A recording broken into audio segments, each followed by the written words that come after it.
Crypto daban, blockchain daban. Crypto matsayin kuɗi yake da aka maƙala shi a jikin blockchain, while shi kuma blockchain cin gashin kansa yake a matsayinsa na decentralization database. To mene ne database?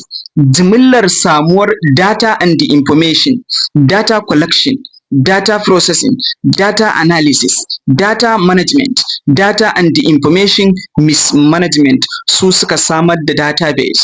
To mene ne data? Idan an ce data, abin da ake nufi shi ne me? Jimillar tattararrun bayanai da su a kan kansu ba sa iya ba da wata cikakkiyar ma'ana, wannan shi ne data.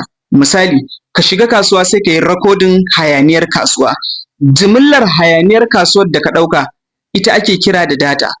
Aikin zuƙar hayaniyar kasuwan nan ita ake kira da data collection.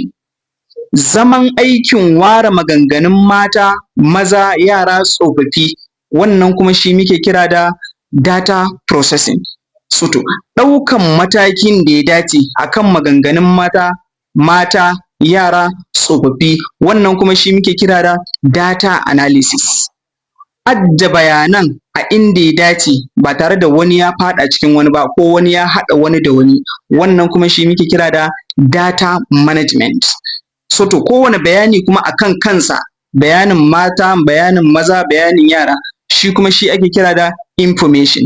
Abin da za ka ɗauka ka iya fahimtar wani abu daga cikinsa, wannan shi muke kira da information. To ƙaddara sai aka samu sakaci ko ganganci sai wani bayanin ya tsallaka cikin wani, ko wani ya shigo ya yi tamfarin wannan bayanan suka ƙara komawa suka cakuɗu da junansu, so kuma wannan shi muke kira da data and information mismanagement. Ba a samu managing na datar ba, sun koma sun ƙara haɗewa da junansu.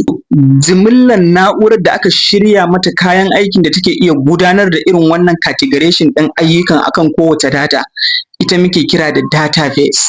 Ita kuma database ta kasu kashi biyu, akwai web3 database, akwai kuma web2 database.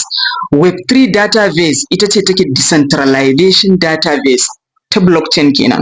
Web2 database ita ce wacce bankuna da kamfanoni suke amfani da ita a ma'aikatunsu.